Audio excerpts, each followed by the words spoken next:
Mi apuesta es: el hombre ha muerto, viva la nueva organicidad. Yo no apuesto ni a Jehová, ni a Dios, ni al hombre, no apuesto a nada de eso. Yo digo, como dice Foucault, ¿no?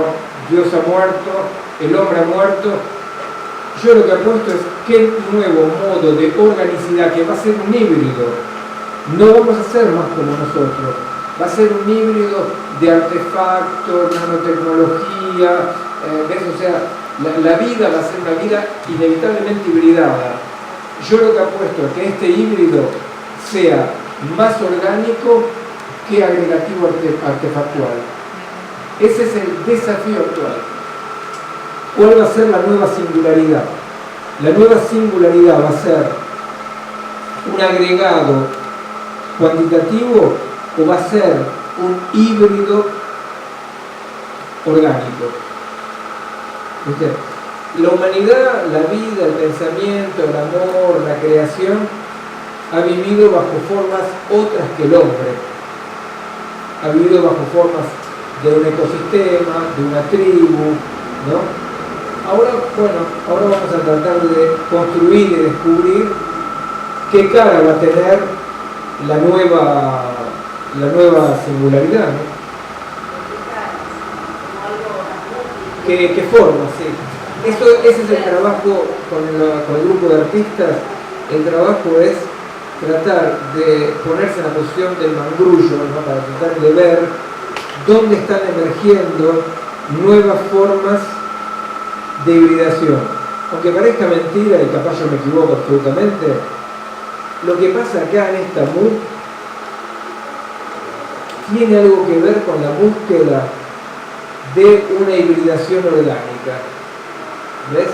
Acá con los trans, con la máquina, con las formas, con el arte, ¿viste? O sea, acá en este lugar, por ejemplo, es un lugar donde yo veo que la posición es mangrullo, ¿viste? Bueno. Y central desde un punto de vista de época. Yo les recuerdo un poco lo que yo decía, como que es uno de los, digamos, una de las hipótesis centrales de nuestro trabajo, ¿no? Como grupo de estudio, de trabajo en París y en Italia, en Florencia, que son los laboratorios que yo dirijo. Una de las hipótesis de base es esta de la problemática que llamamos epocal. ¿Qué quiere decir eso? Quiere decir que ¿qué quiere decir eso? Quiere decir que en realidad en cada época hay un zócalo de problemática que se manifiesta bajo formas y dimensiones diferentes. ¿Cuál es la importancia de esto? Y después voy a decir lo que quería desarrollar hoy para poder no estar un poco ordenado. Lo que quiere decir esto es una cosa muy importante. Yo les había dicho la última vez que quería decir algo sobre la democracia, lo cual parece un poco raro porque estoy hablando de biología, de epistemología y la democracia que tiene que ver acá. Bueno, es un problema democrático en el sentido siguiente.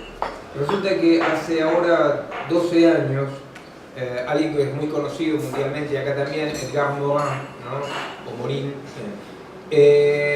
con otra gente con la cual yo trabajo, como Jean Petitot y mismo un dirigente socialista muy conocido en Francia que se llama Michel Rocard, o sea, gente muy conocida, formaron un grupo que se llama el Grupo de 10, donde lo que dijeron fue una especie de declaración de principio de este grupo, que es lo siguiente. Ellos dicen: dado la complejidad actual del mundo, el sistema democrático, representativo, parlamentario, no puede más corresponder a los problemas, no puede más corresponder ni responder a los problemas de la época.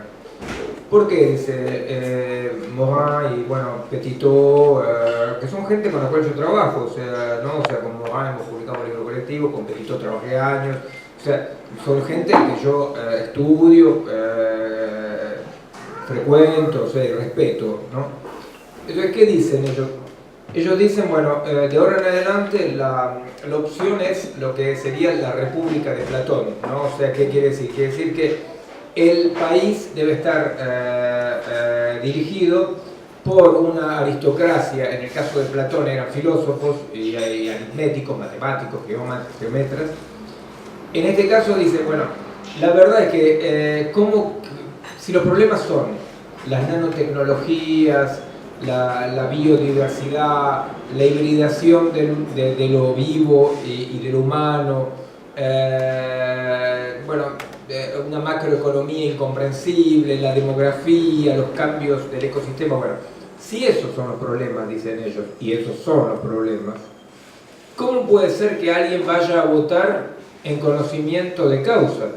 Dicen, o sea, la gente va a votar por elementos absolutamente imaginarios, periféricos, que son la simpatía, las declaraciones de intenciones, las historias de cada uno, o sea que pueden ser historias totalmente legítimas, ¿no? Como en el caso de Lula en Brasil, en el caso, o sea, que son historias que efectivamente nadie puede negar la legitimidad. Pero dice, van a estar votando por legitimidades, por afectos, por imaginarios, pero no van a estar votando por los problemas reales, porque esos problemas reales al 99% de la población les es inaccesible. Entonces ellos lo que dicen es la complejidad del sistema mundo actual es tal que la complejidad implica, y eso es cierto, que los agentes, la gente, ¿no? Los que participan en un sistema complejo, no pueden tener la visibilidad del sistema complejo. ¿Se entiende? O sea, lo propio de un sistema complejo es que un sistema complejo no es totalmente representable, o sea, no podemos acceder a una representación, a una legibilidad de un sistema complejo en términos globales, y ese no saber es estructuralmente inevitable, no se puede borrar. Esto hace acordar un poco algo que había sido muy criticado de Sartre, cuando Sartre dice: uno siempre se compromete en un alto grado de ignorancia, ¿no? O sea que hay algo que tenía que ver con la intuición, parece ser, con otra cosa, que ya veremos más adelante. Para mí pasa por la cuestión de la estética, no la estética en el sentido de estar lindo o mal peinado, no la estética en el sentido fundamental de las formas, de la vida, ¿no? Bueno, pero ya vamos a ver eso. Entonces, a nosotros eso nos causa un problema fundamental, cuando nosotros decimos, bueno, inclusive yo trabajé con, ustedes se acuerdan de Ilya Prigozhin, que escribió con Isabel Stenger un libro que acá se conoce. Acá se llamó El acoso moral. No, La Nueva Alianza era la primera, La Nueva Alianza. No, eso es hecho. Sí,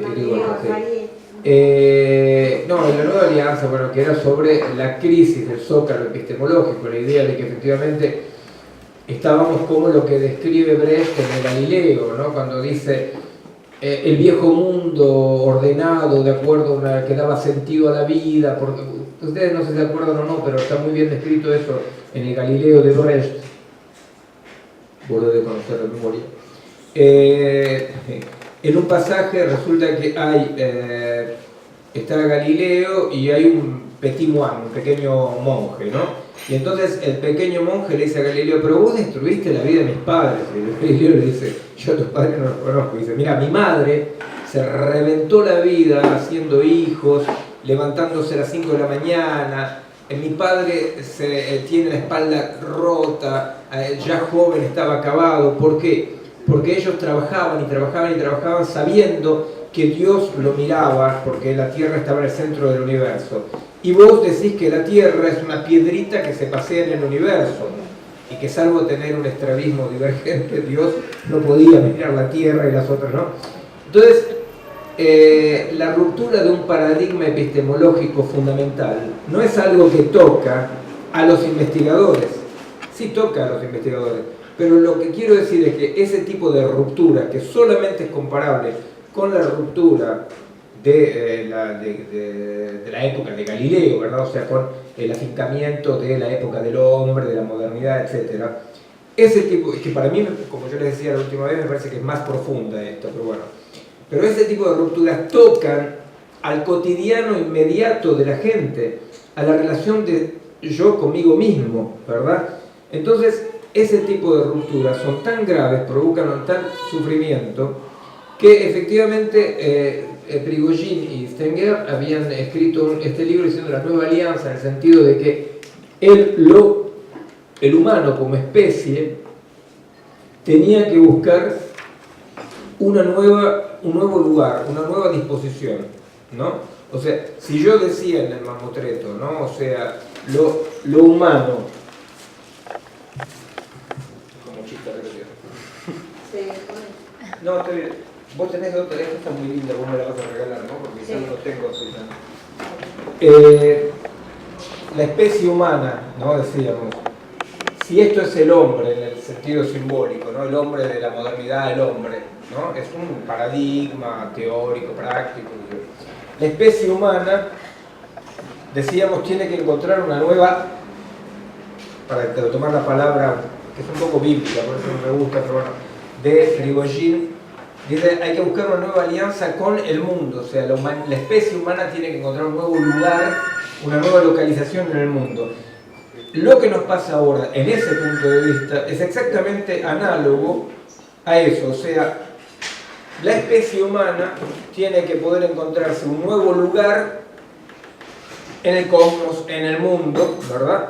Porque resulta que si a la época de Galileo, de repente, el que estaba desalojado era Dios para poner al hombre en el centro del dispositivo, lo que pasa ahora es que el hombre es desalojado y lo que viene es un punto de interrogación y un punto de terror. Porque lo que viene es este posthumano, hibridado, el cyborg, la autonomización de estrategias sin estrategas, de macroeconomía, tecnología, bueno. Entonces, ese tipo de problemas, bueno, son los problemas que tocan una ruptura de paradigma. Con Isabel Stenger, hablando efectivamente de la comprensión de esto, ella se puso, que es la que escribía con Prigozhin, ¿no? Ella se puso en un momento dado, dijo, es una gran intelectual, investigadora, y en un momento dado dijo, yo me voy a poner a hacer vulgarización, ¿no? O sea que ella hace conferencias tratando de explicar las nanotecnologías y la biotecnología. Y yo lo que le digo, mira, Isabel, el problema es que cuando vos haces vulgarización, la cuestión está clarita, vos llegás a un lugar y haces una conferencia de 2 horas sobre los peligros de la nanotecnología. Mañana viene otro tipo y explica las ventajas de la nanotecnología. Y 2 horas, 4 horas, 10 horas, 3 años para estudiar la nanotecnología no alcanza para nada, no entendés nada. Entonces yo le digo, el problema es que la vulgarización como método de salvataje de la democracia no funciona, porque de última vos ponés al público frente a la necesidad de creer a uno o al otro. Entonces, claro, si vos sos de izquierda, más o menos ecologista, qué sé yo, le vas a creer a Isabel, y si sos más o menos derechoso, psicorrígido, le vas a creer al señor que viene con saco y corbata. Pero es condenar a la gente en el nivel de la creencia de todas maneras. Nosotros, en realidad, el trabajo que estamos realizando es centrado en esto. Nosotros lo que tratamos de comprender, por empezar, es qué es lo que está cambiando con la ruptura. Es ahí donde yo les proponía como punto de partida la idea de que hay 3 grandes mutaciones que vive la especie humana. Una es cuando la especie humana como especie se encuentra con la lengua. La segunda es cuando la especie humana como especie se encuentra con la escritura. Y la tercera es cuando la especie humana como especie hablante y escribiente se encuentra con la digitalización, ¿verdad? O sea, lo importante de estos encuentros es que nosotros, dentro de la modelización que utilizamos, dentro de las hipótesis que manejamos, ¿no? Es ahí donde no es palabra de profesor. Yo no enseño a nadie esto, yo explico las hipótesis con las cuales trabajamos, ¿entiendes? Esto capaz puede crear confusión también, o sea, porque, claro, explicar hipótesis no es lo mismo que enseñar sabiduría, ¿verdad? O sea, bueno. En realidad, uno de los puntos que me parecía importante de entender y que yo traté de desarrollar, ¿no? Estoy un poco rebobinando la cosa, ¿no? Es que la verdad es que lo que está pasando ahora con esta no colonización de la técnica, esta autonomía de la técnica, que como yo traté de explicar el otro día, si hay puntos de eso podríamos volver atrás, ¿no? Que son puntos, me parece muy importantes, o sea, de cuáles son, cómo nosotros como investigadores encontramos la diferencia entre el mundo de la técnica y el mundo biológico, ¿no? Ella es Susana Echegoyen, la que tiene los libros de crisis. Ah, bueno. Paréntesis. No, porque si no después me olvido. Entonces, nos parecía muy importante, nos parece un punto muy importante, el hecho de que estos encuentros son encuentros entre el campo biológico, que nosotros lo damos como un campo continuo, ¿no? ¿Verdad? Bueno, y los mixtos. ¿Por qué nos parece importante la conflictualidad? Porque la conflictualidad... Mixtos, para el que no estuvo, explica que es. Bueno, mixto que... No tengo que hacer todo de nuevo, pero bueno. No, lo que estuvieron tampoco entendieron la mixidad. Mira, la que se está emborrachando con cerveza es Susana Echegoyen. Mirá, qué visión de horror. La única forma de entender los mixtos. La única forma de entender los mixtos, pero ella se prepara para salir de acuerdo. No, bueno, lo que pasa es que nosotros trabajamos con un modelo que yo propuse, que es el que hoy en día está aceptado en nuestro laboratorio del École Polytechnique, por físicos, biólogos, distintos equipos que trabajan en esto, que es el mamotreto. Ellos no saben lo que es el mamotreto, entonces ellos dicen todo el mamotreto, el mamotreto. Bueno, entonces, en ese mamotreto, la cuestión para ir rápido, porque si no tengo que repetir siempre lo mismo, ¿viste? Yo después me hago aquí, ¿viste?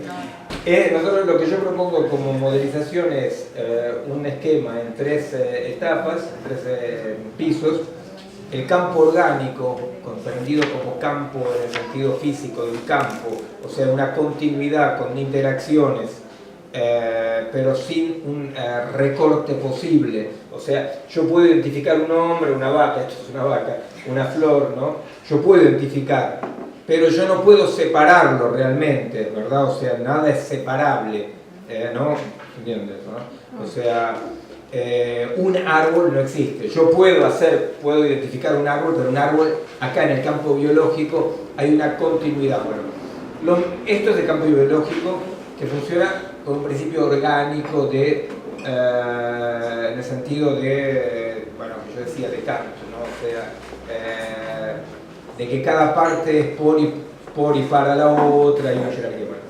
Los mixtos son formas de existencia muy particulares que funcionan como un organismo, o sea que tienen su propia ley, describen propias estrategias propias, tienen un nivel de independencia, pero no son autopoiéticos. ¿Qué quiere decir autopoiético? Quiere decir que no pueden producir su propia vida, no pueden reproducir su propia vida. Para vivir necesitan capturar biológico.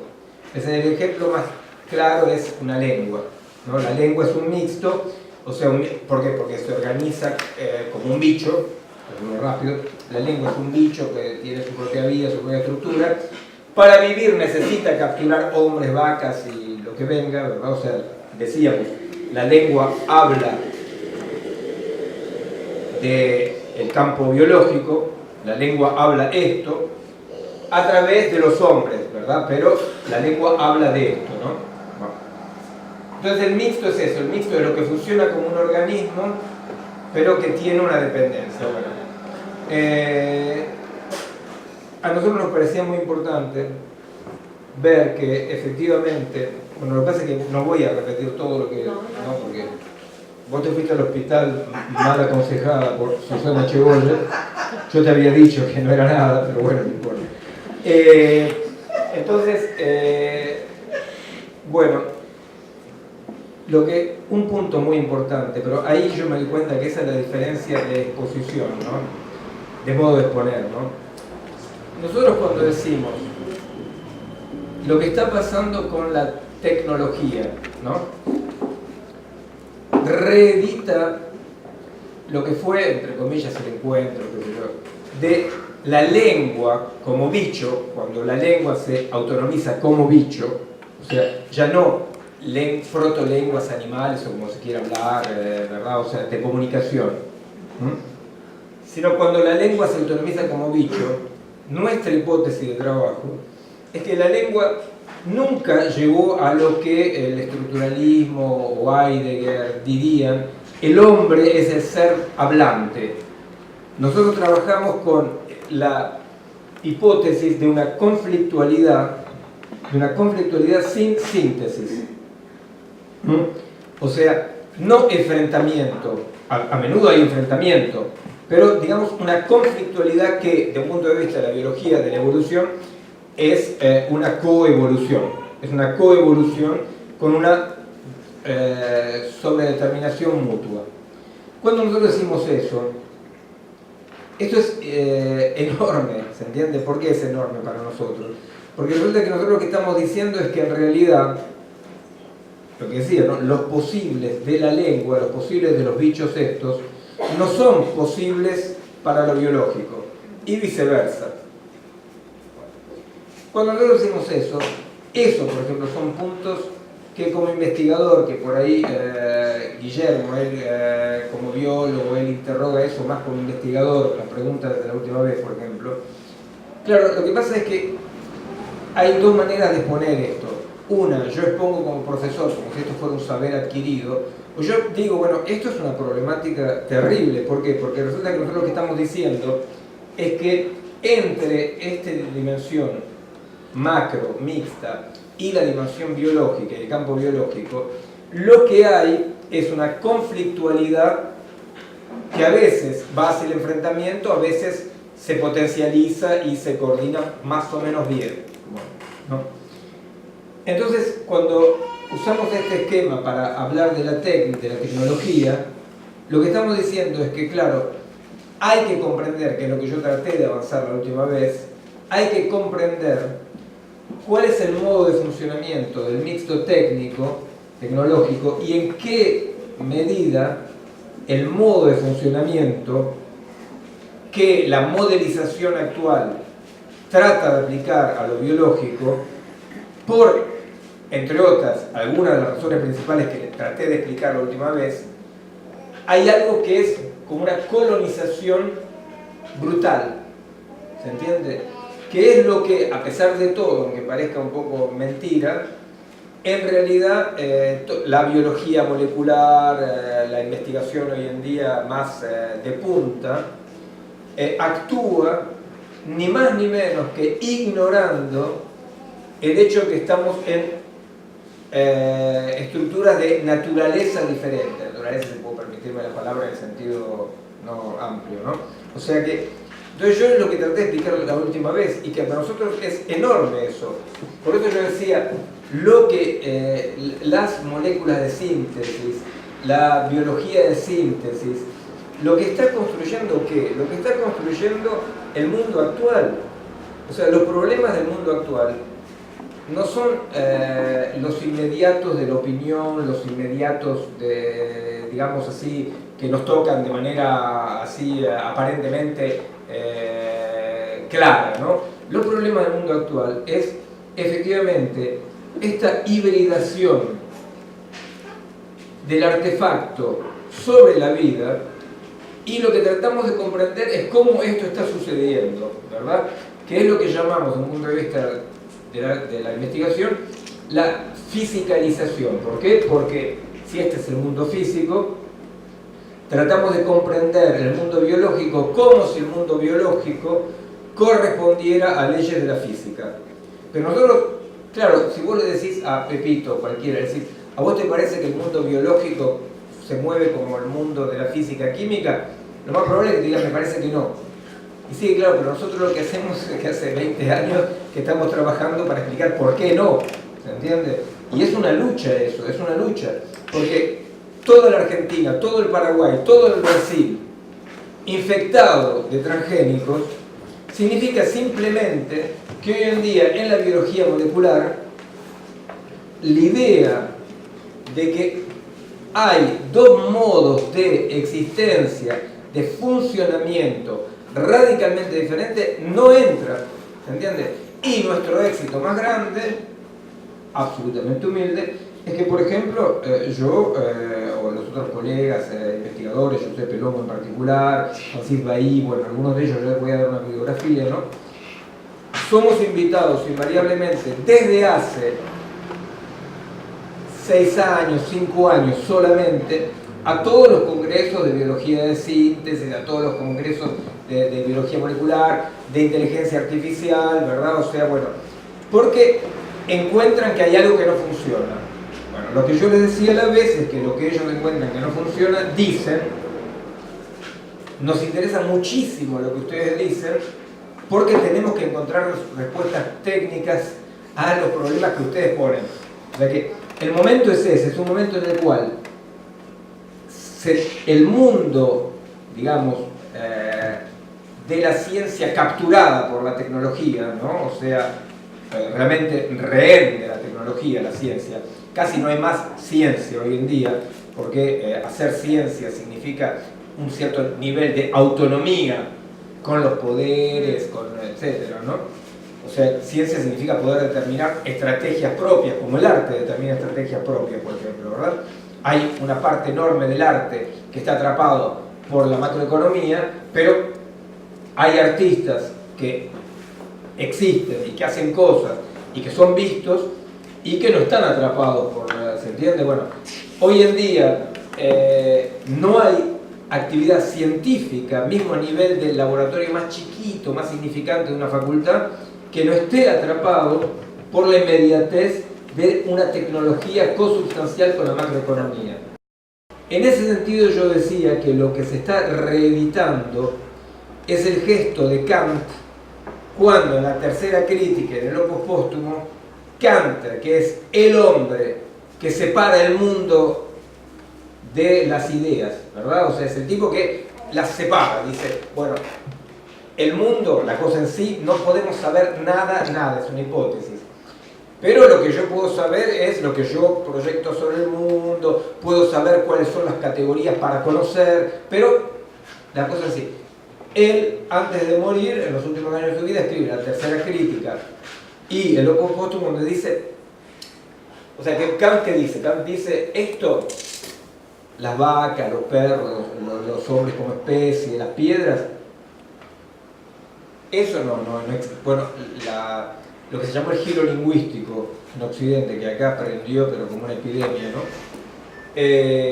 Todo es significante, ¿verdad?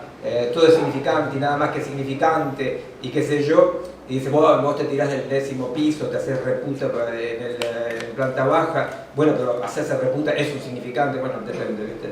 Pero bueno, nada, o sea, ese aplastamiento de toda esta dimensión, ¿no? En el neocantismo de lo que se llamó el giro lingüístico, ¿no? O sea, decir, todo es significante, todo es relato sin meta-relato. ¿Qué quiere decir todo es relato sin meta-relato? El meta-relato vendría de acá, ¿se entiende? O sea, no hay nada para mezclar un poco, si ustedes lo permiten, ¿no? No hay nada en el en sí o en el real que valide o invalide el trabajo del significante. Esto no es una locura, por supuesto, para nosotros tampoco, a pesar de que no adherimos, porque es cierto que como la lengua se comporta como un bicho, hay algo donde efectivamente la lengua es autorreferencial.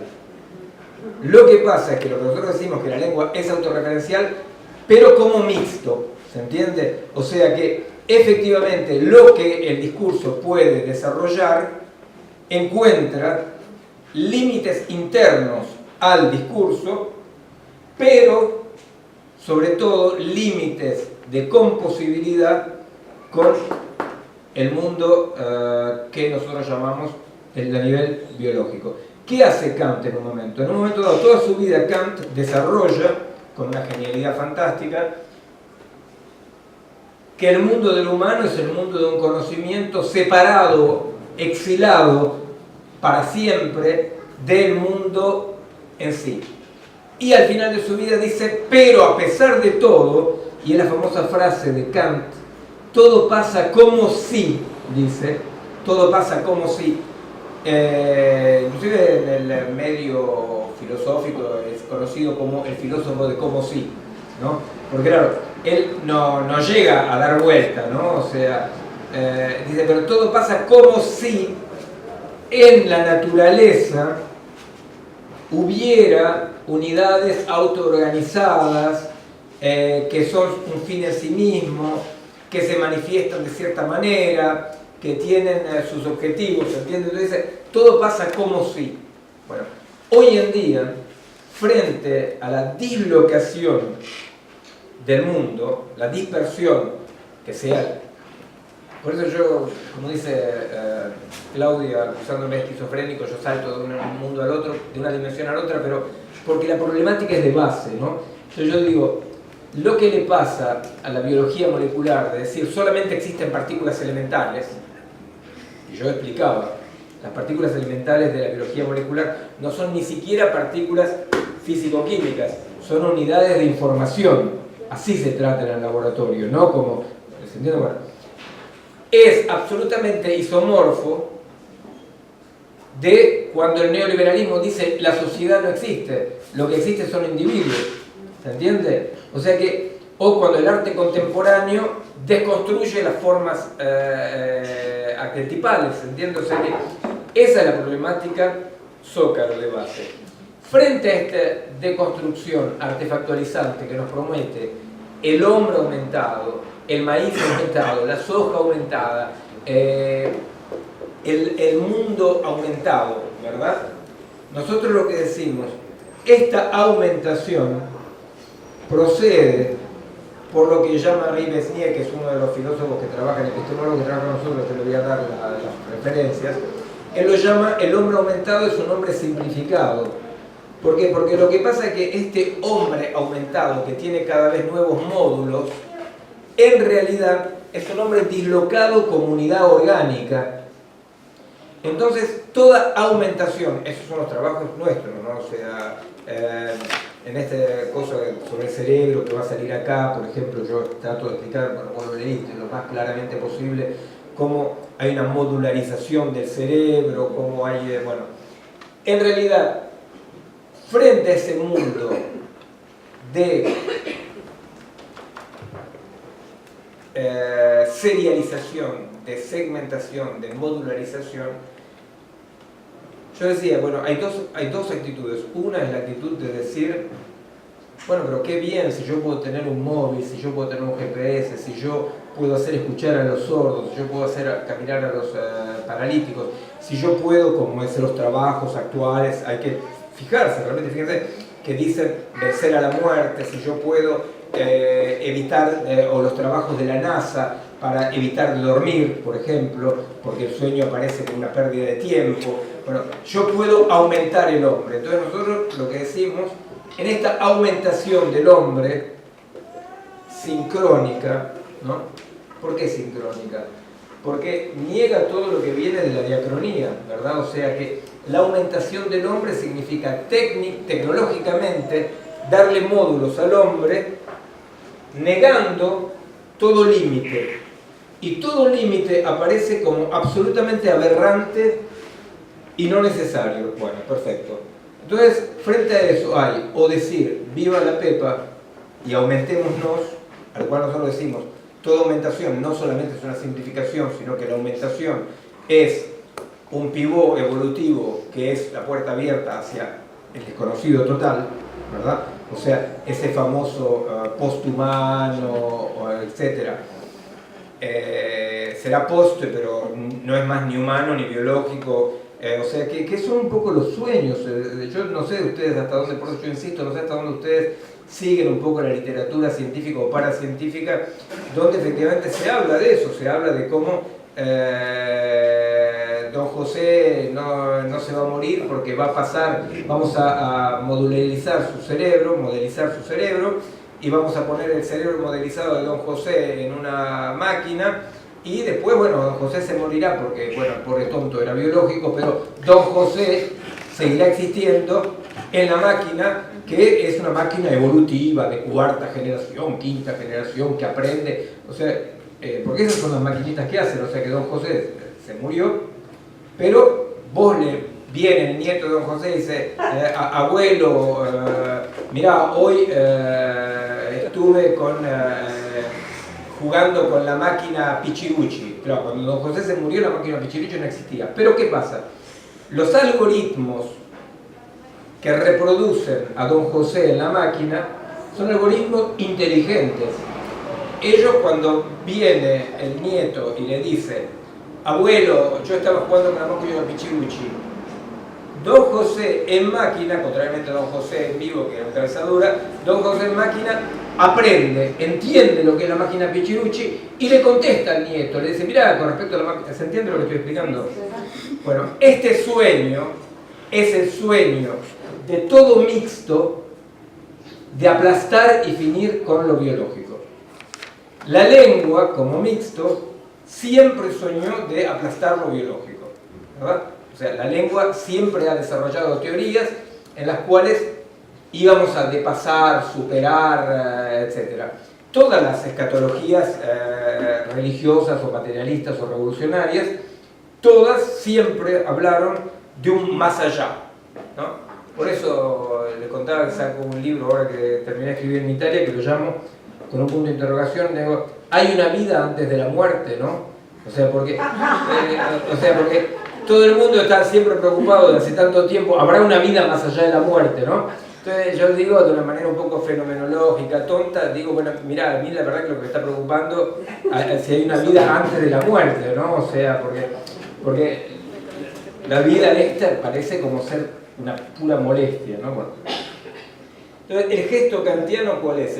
Renovar el gesto kantiano. El gesto kantiano es decir, entre la idea de un pasaje al acto hacia adelante, de decir, bueno, don José va a estar en la máquina, y qué sé yo, qué sé cuánto, o mejorar el cuerpo, modulizar, bueno, y el retrovisor, de decir, el hombre, Dios, todas las respuestas que son respuestas sanas, pero ineficaces o peligrosas mismo, pero sanas en el sentido de que dicen, por ejemplo, cuando vos hablás en París con los islamistas, por ejemplo, ¿no?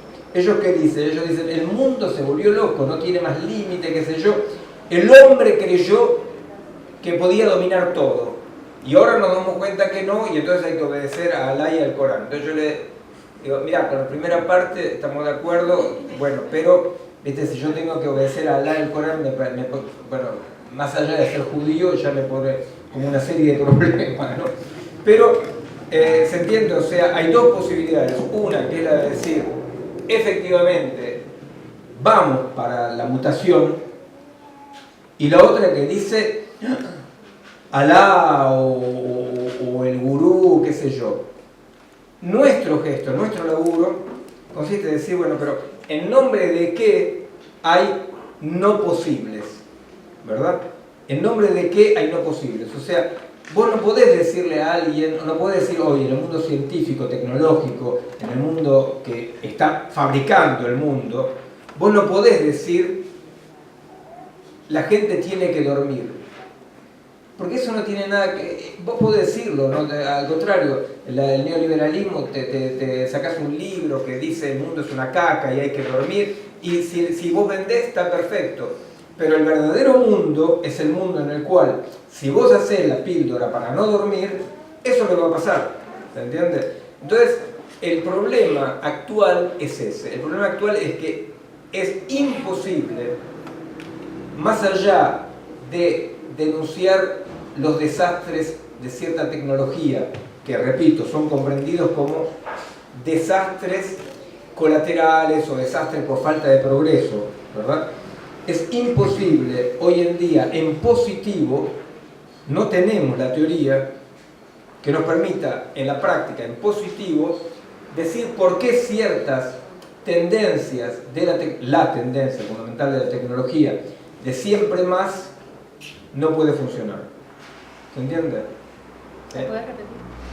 Claro, no tenemos ni la teoría ni los elementos prácticos que nos permitan decir por qué el cada vez más el cada vez más no puede funcionar, no lo tenemos en positivo. Por ejemplo, vos podés agarrar y hacer como hace Marie-Monique Robin, por ejemplo, mostrar cómo en la región de Paraguay se desarrollan cánceres y qué sé yo. Vos podés mostrar cómo la tierra se puede en 10 años, 15 años esterilizar por los transgénicos.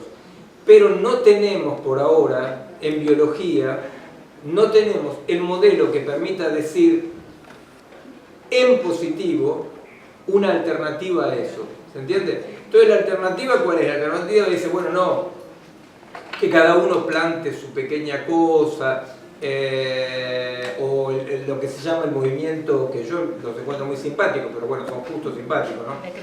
Del descrecimiento, ¿no? Que dicen, bueno, ahora vamos a tomar la ducha con el pis, ¿viste? Sí, o sea, sí. porque está caliente, ¿viste? Bueno, ¿entendés? O sea, para la gente del occidente eso es muy posible, pero claro, es un lujo de rico privarse, es un lujo de rico privarse, ¿verdad? O sea que yo, por ejemplo, puedo agarrar y decir yo no quiero ni móvil, ni MP no sé cuánto, ni... yo puedo decir, pero yo me puedo comprar 10 saliendo de acá, 10 me puedo comprar saliendo de acá. Pero el pibe de la villa que está dispuesto a morir para robarte un móvil, porque cualquier hijo de puta acá, y si encima es extranjero, como lo ha dicho justamente Cristina, hay que matarlo 2 veces, cualquier hijo de puta acá te roban el móvil y capaz te saca un chumbo y lo mata, ¿entendés? O sea que el peligro está ahí, y el pibe de la villa está dispuesto a robarte un móvil. Entonces el descrecimiento, que es para mí el retrovisor, es muy simpático para buscar alternativas prácticas, pero no puede ser un programa político, porque vos no podés decirle. Yo hace poco tiempo en Bélgica me enojé mucho con un belga, lo cual está muy mal visto, ¿no? Por supuesto, porque siempre todo sobre Bélgica, todo es consensual. Bueno, porque yo estaba haciendo una conferencia hablando del descrecimiento y saqué 2 libros, participé en 2 libros colectivos sobre eso. Y yo explico esto, digo, bueno, pero es un lujo de ricos eso, de decir, yo no tomo el coche. Y si vos no tomas el coche porque tenés coche, pero es pescado. El otro quiere morirse por tener un coche. Entonces, un belga de izquierda, progresista y bien educado, me explicó que había que educar a las poblaciones del tercer mundo para que no deseen deseos estúpidos. Entonces, yo estoy totalmente de acuerdo que querer tener máquinas es un deseo estúpido. La verdad me parece un deseo estúpido. Yo pienso, yo no tengo móvil, por ejemplo, porque me parece que a partir, bueno, no sé, me parece un poco, no sé, pero yo no tengo. Pero a mí me parece que la única manera de educar al pueblo para que tenga deseos positivos es Auschwitz o el Gulag, ¿se entiende? O sea que, ¿cómo vas a educar al pueblo para que tenga, o sea, ya es como una especie de, bueno, eso, dicho así, el belga por lo menos en su idiotez lo dijo claramente, pero lamentablemente es la idea de fondo de casi todo el mundo, de decir, tenemos que educar a la gente para que no desee mierda. ¿Entiendes? No se puede educar a la gente para que no desee mierda. Entonces, nosotros, uno de los laburos, ¿no? O sea, que hacemos, efectivamente, es tratar de comprender cómo la dislocación social y personal, ¿no? Por las prácticas actuales, hacen que lo que pasa, es lo que también explicaba, pero bueno, parece como un loro que repito, pero bueno. Lo que nosotros tratamos de comprender, ¿no? Yo lo había explicado con el programa de Google, ¿se acuerdan? Lo que tratamos de comprender es cómo Google puede predecir el comportamiento de una persona con tanta exactitud, ¿no? O sea, el ejemplo que yo daba, ¿se acuerdan el ejemplo? O sea, no sé. Está en el reportaje.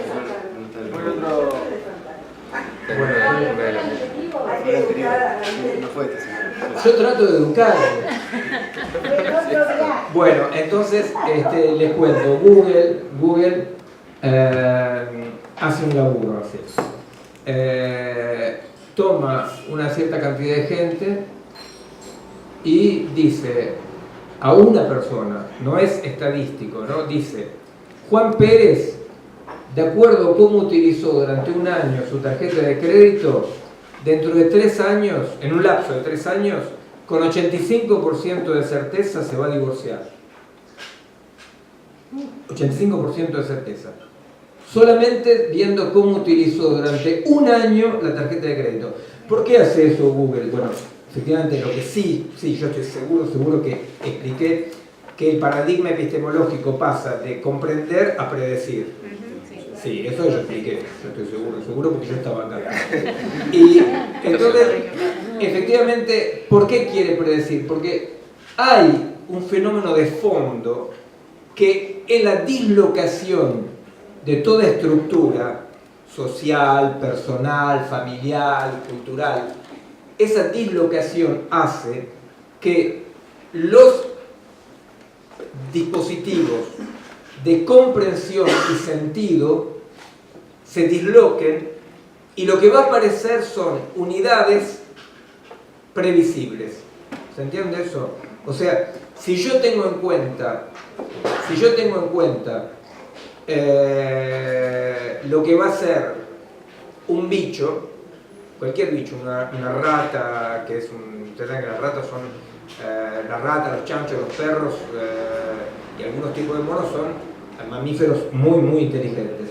Si yo trato de saber lo que va a ser una rata, pero lo más probable es que no voy a poder predecir la actitud de la rata, ¿me entiende? Si yo tengo en cuenta las moléculas de la rata, o si yo tengo en cuenta los órganos o cierto tipo de músculos de la rata, ahí yo ya puedo prever un poco más. Entonces nosotros tenemos esta información, estudiamos el estudio de Google que dice, con una información mínima yo puedo predecir, ¿se imaginan qué quiere decir el divorcio? O sea, ellos eligen eso con muy mala leche y mucha potencia, porque ellos dicen, ven esto que parece tan personal, tan íntimo, tan profundo como el divorcio, que es un momento de sufrimiento, es un momento donde lo que era amor se transformó en odio, donde, qué sé yo, eso que parece tan profundo, Google dice, yo eso te lo predigo solamente sabiendo cómo alguien consume durante un año. O sea que lo que está diciendo Google es toda unidad, que es lo que dicen los técnicos, investigadores del cognitivismo y de la inteligencia artificial. Dicen, los afectos, la subjetividad, la personalidad son instancias imaginarias que acompañan procesos mecánicos objetivos reales. ¿Se entiende? Entonces, claro, Google dice, el tipo que se divorcia anda echando las pelotas a todos los amigos, llorándole, qué sé yo, y se siente absolutamente inconsolable, qué sé yo. Todo eso es imaginario. Ese imaginario es un imaginario social, cultural, qué sé yo, pero que en realidad lo que pasa es que hay una serie de mecanismos mecánicos que determinan el funcionamiento de los hombres, inclusive en esos momentos tan críticos de la vida. Bueno, nosotros tomamos esta información para dar una idea, ¿no? Tomamos esta información y decimos, ¿cómo puede ser que Google, a partir de una información mínima y puramente cuantitativa, llegue a conclusiones aparentemente cualitativas?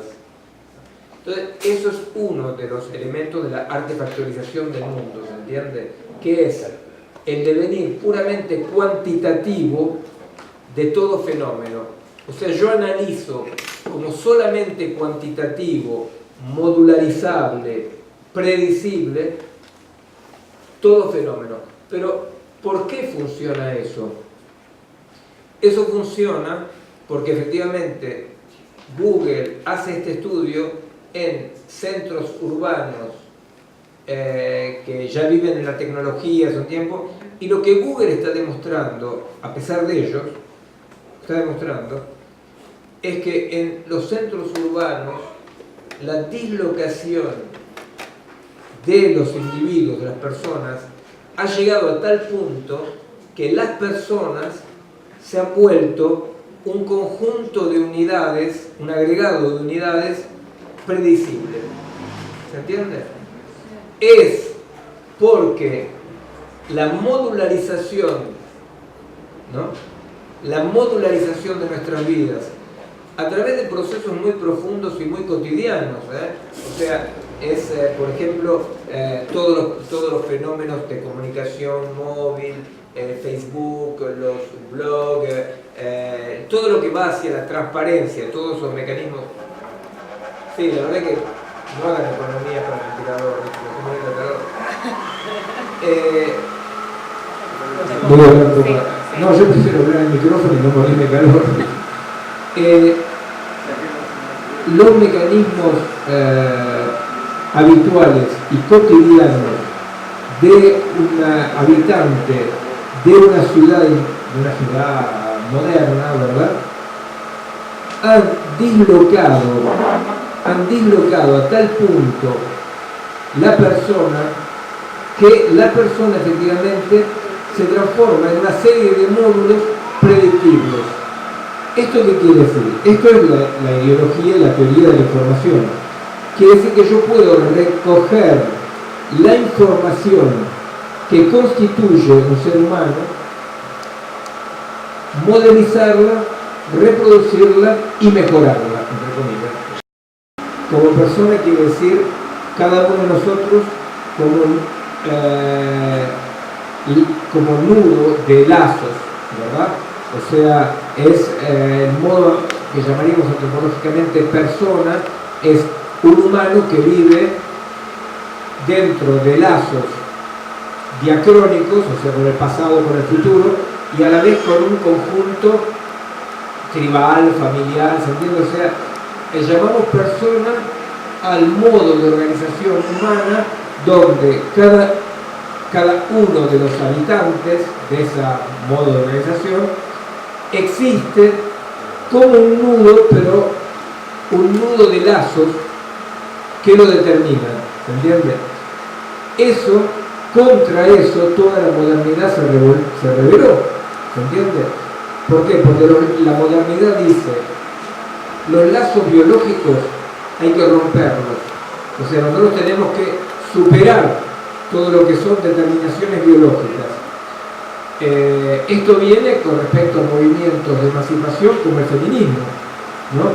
O sea, el feminismo dice, poco importa si yo nací mujer o hombre, yo lo que importa es lo que voy a hacer. Y aparece como reaccionario todo lo que recuerda una territorialización determinante. Aparece también como movimiento de emancipación social diciendo, vos naciste campesino, naciste esclavo, naciste lo que naciste, bueno, no importa, lo que importa es lo que vos vas a devenir, ¿verdad? O sea que la modernidad nace como rebelión contra la persona. Hay que romper los lazos. Lo que crea la modernidad, decía yo, como para dar imágenes, hace un poco, ¿no? Es el individuo, la imagen del individuo. O sea, cada uno de nosotros tratando de deshacerse de los lazos y ser libre, emanciparse, como un pueblo se emancipa, una persona se emancipa, una familia se emancipa, ¿verdad? La emancipación como ruptura de lazos que crea esta sociedad donde cada uno de nosotros se va a experimentar y construir como individuo. El paso actual es lo que yo presentaba como la transformación del individuo en perfil. ¿Ah? ¿Un perfil qué es? Un perfil es una serie de datos desubstancializados, o sea que no tienen ningún contenido sustancial, pero que me permiten prever los movimientos de la persona, ¿se entiende? Del ser humano. En el caso de, bueno, es lo que Michel Foucault presentaba como el biopoder, ¿no? El biopoder, la biopolítica, el biopoder, o sea, la consideración de la sociedad como una serie de comportamientos cuantitativamente determinados y cuantitativamente previsibles. Dentro de un perfil, lo único que molesta es el ser humano que está atrás. ¿Qué es lo que pasa con el DSM-4, DSM-5 en psiquiatría? Cuando vos usás un manual de diagnóstico, lo único que te molesta en el manual de diagnóstico es el tipo que te viene a consultar. Porque el tipo que viene a consultar siempre te va a romper los huevos, porque sobresale, molesta, ¿no? O sea que en la medicina por grilla de análisis, ¿no? O sea, porque eso ya es la medicina somática, no es solamente el DSM-5, ¿no? El médico se ausenta. ¿Por qué se ausenta el médico? Porque el médico, él está ahí para que contesten a la grilla, pero a la vez también se debe ausentar el paciente, porque el paciente no nos importa su subjetividad, no nos importa lo que le pasa de la grilla, ¿verdad? Entonces lo que queremos es lo que corresponde con la grilla. Bueno, esta ausencia es lo que determina este cambio existencial, para decirlo así, que hace que el hombre de la modernidad siempre anduvo lloriqueando porque se sentía solo, ¿no? O sea, decía: yo, hombre, ser humano, me siento solo frente a un universo desencantado, deshabitado. Deshabitado porque Descartes, Kant, Newton, ¿no? Dijeron que el universo era puro proceso mecánico, sin ningún tipo de motor propio, ¿no? Bueno, si el hombre de la modernidad lloriquea porque se siente él solo frente a una nada mecánica, el perfil postmoderno no lloriquea más porque frente a la soledad exterior hay una soledad, frente al vacío exterior hay un vacío interior. ¿Entiendes? O sea que en realidad la posmodernidad lo que nos propone y lo que está construyendo es una serie de mecanismos sin dimensiones de sentido, sin dimensiones de unidad, sin finitud, donde los mecanismos corresponden a mecanismos. Esto tiene como forma, entre otras, una especie de visión de caos incomprensible total, ¿verdad? O sea, esto da como inmediato algo que es un corolario inevitable de esta deconstrucción de las unidades de sentido, que es la incomprensión del mundo, ¿entiendes? O sea, que el mundo, que nuestro trabajo, estaba hablando con un equipo de psiquiatría justo antes de Rosario, ¿no? Que hablaban de este caos, ¿no?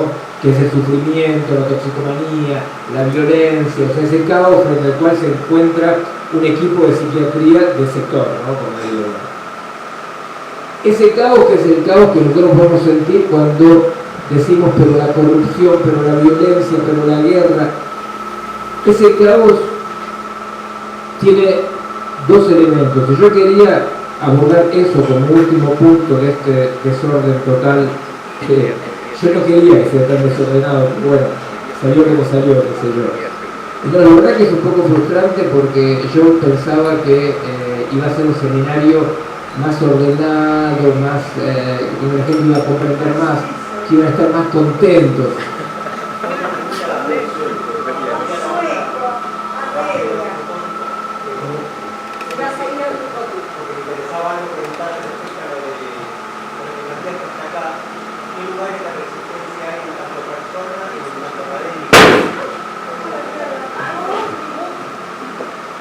Sí, por supuesto, porque yo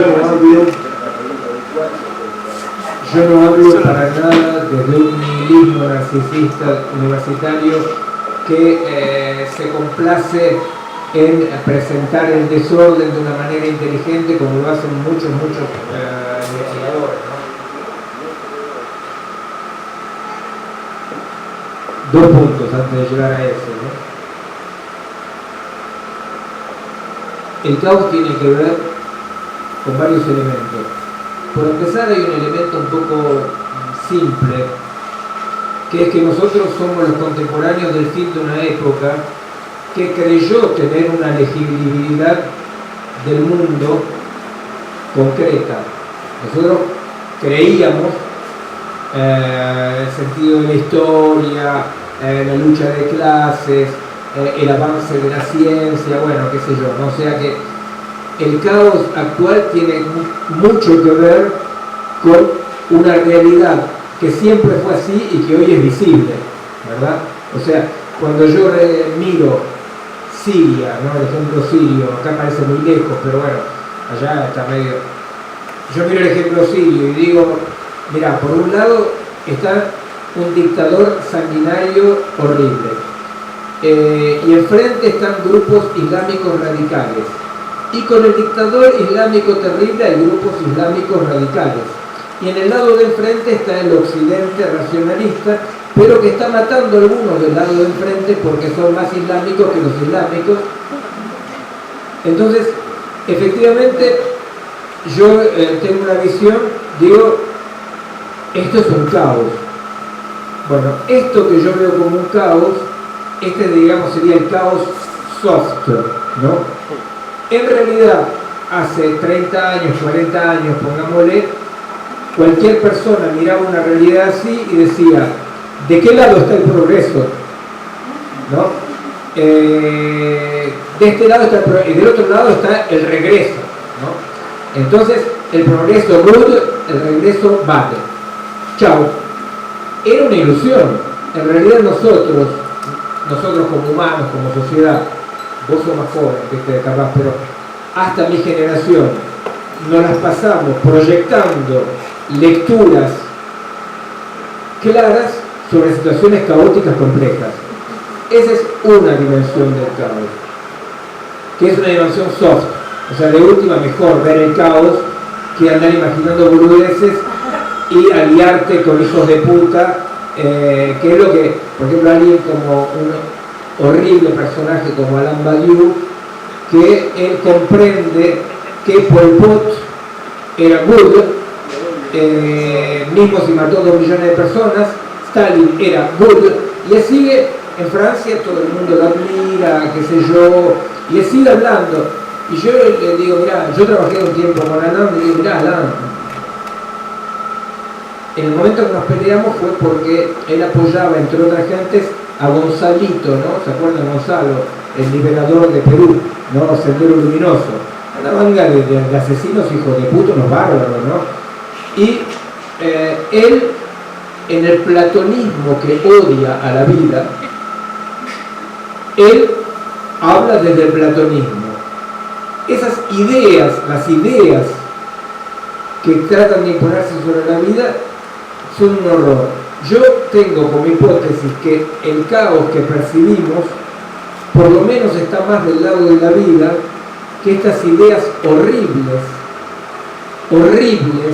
de un mundo platónico claro, pero que traducido en la vida real eran 20 millones de muertos en la Unión Soviética, 2 millones en la... Bueno, el caos por ese lado. Pero por otra parte hay un elemento del caos fundamental, que es que nosotros somos la primera sociedad, la sociedad posmoderna actual, que no sabe qué hacer con lo negativo, ¿no? Es un punto que yo abordé varias veces, ¿no? O sea, en realidad toda la sociedad siempre tuvo un tratamiento de la negatividad. En las sociedades no modernas, el tratamiento sería sacrificial, ritual, o sea, hay una incorporación de la negatividad como, bueno, el yin y el yang, o sea, la muerte hace parte de la vida, la enfermedad hace parte de la salud, ¿verdad? O sea que en las sociedades no modernas, cada una a su manera, todas las sociedades no modernas han incorporado de una manera orgánica lo que aparece como negatividad como no te gusta pero necesario, ¿entiendes? No es que le parecía lo mismo gozar que sufrir, pero piensan que sufrir es inevitable orgánicamente. La modernidad es la primera sociedad que va a construir algo muy diferente. Dice, al fin de la historia, lo negativo va a desaparecer. En el comunismo científico o en la época del espíritu, como decía Hegel.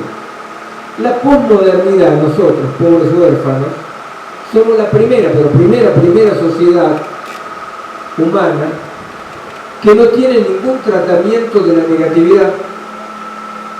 No podemos incorporarla porque podemos hacernos los vivos y jugarla a la pre o para moderno. Podemos agarrar y decir, si este sufrimiento hace... Pero eso son pavadas. En realidad, lo que queremos, nosotros somos hijos de la modernidad, lo que queremos es no sufrir, no estar mal. Ya. Después, bueno, nos consolamos como podemos. En realidad, la idea de tratar la negatividad de manera tradicional, eso no funciona, ¿no? Pero tampoco podemos más pensar que la negatividad va a desaparecer en un momento dado, al contrario, el futuro se transforma en una amenaza horrible. O sea, no solamente no pensamos que mañana la negatividad va a desaparecer, sino que estamos convencidos que la negatividad va a ser peor. Ese es uno de los problemas fundamentales de la sociedad postmoderna, que la tecnociencia tomó el lugar de la promesa. La tecnociencia tomó el lugar de la promesa. La tecnociencia nos promete que si nosotros aceptamos la humildad de no tomarnos por organismos concretos que quieren comprender, orientar, intervenir en nuestra vida, ¿no? Si nosotros aceptamos de no intervenir en nuestras vidas, la tecnociencia nos promete, bueno, todas las promesas religiosas, la inmortalidad, no sufrir, no envejecer, ¿se entiende? O sea que lo que hay que comprender es que la metafísica de la promesa ha sido capturada enteramente por la tecnociencia, lo cual crea una relación irracional de la población del contemporáneo con la tecnociencia. O sea, en realidad la tecnociencia no es cuestionable racionalmente solamente, porque la tecnociencia arrastra hoy en día un elemento de fuerza que no es simétrico con argumentos, ¿se entiende? La tecnociencia hoy es portadora de la metafísica escatológica. Por eso hay algo que hace que cuando nosotros tratamos de explicar, dentro de la tecnociencia entra la macroeconomía, por supuesto, ¿no? Entonces, cuando nosotros tratamos de explicar con argumentos el horror de la tecnociencia, estamos absolutamente desubicados, en realidad impotentes, porque mismo los sacrificios y la destrucción de la macroeconomía hacen parte del goce de una sociedad que ya está funcionando de modo sacrificial, ritualizado, con las nuevas instancias sagradas, ¿entienden? O sea que cuando yo digo hay destrucción, ojo, hay destrucción, yo estoy denunciando una cosa que es una evidencia, entre comillas, positiva, ¿se entiende? Porque la destrucción aparece en el irracional metafísico como el precio a pagar para la promesa, ¿se entiende? No podemos hablar en términos racionales. Y ese es un problema, ¿por qué? Porque la racionalidad actual tiene un desafío que nosotros tratamos efectivamente de comprender, que es que nosotros no sabemos, por ahora, pensar en términos racionales que incorporen la negatividad orgánicamente. ¿Se entiende? Cuando yo hablo con, les dije, ahora cuando vuelvo a París está el Congreso Internacional de Transhumanismo, que no es un congreso de gurús, es un congreso de científicos, de biólogos, de médicos, que hablan de la hibridación, ¿no? ¿Cuándo yo voy a decir ahí, ojo, la investigación actual en genética para, que se llama a sí misma, ¿no?, vencer a la muerte, ¿no? O sea, la investigación actual en genética que trata de, bueno, es lo que trata, no sé, yo lo lamento, pero son así, me trato de presentarlo seriamente, pero bueno, yo digo así. Cuando yo digo, pero mira, la muerte es un elemento fundamental de regulación de toda especie viva. Para el otro, ¿se da cuenta? O sea, no es un argumento simétrico, porque él está funcionando en la metafísica de la promesa tecnológica y yo estoy funcionando a un nivel de investigación que está buscando los mecanismos de regulación. Bueno, esto me parece fundamental a comprender. El otro día vos hablaste de la dispersión y lo pusiste a una posición unificante. O sea, esto sería, volveríamos, digamos, desde la tecnociencia a la dispersión nuevamente de la religión. Porque, a la unificación. Claro, la unificación pero a través de la religión, porque vos decís la dispersión con esto de Dios, de la cuestión de los humanistas y demás. Como que volveríamos ahí, como que daría un rodeo la tecnociencia y volvería a eso. Sí, es lo que yo trataba de explicar el otro día cuando decía, la dispersión actual es un punto de vista. Nosotros vivimos como humanos, vivimos como cultura, vivimos el proceso actual como un proceso de dispersión y un devenir agregativo de todo principio orgánico, o sea, son agregados, ¿no? Bueno, o sea, el Lego, el mundo Lego. En realidad, esta dispersión no es real, porque el mundo Lego ya está unificado por la macroeconomía y la tecnología, ¿verdad? O sea que si nosotros, y es muy importante entender esa diferencia, si nosotros estuviéramos en un momento de ruptura de lazo y de dispersión, sería una cosa. ¿Ves? Por ejemplo, ustedes hablaban de los chicos tóxicos, por ejemplo. Si yo pienso que los chicos tóxicos hacen parte de un despelote, de ruptura de lazo, de violencia sin sentido total, es una cosa. Si yo comprendo que la toxicomanía ya ha sido capturada por un sistema unificado, mundo, es otra cosa. ¿Entendés? No es lo mismo ver a un chico toxicómano y decir, pobre pibe perdido, que decir, como vos dijiste, este pibe está integrado. ¿Verdad? Entonces, la verdad es eso, la verdad es que los niveles de integración son niveles de integración suprahumanos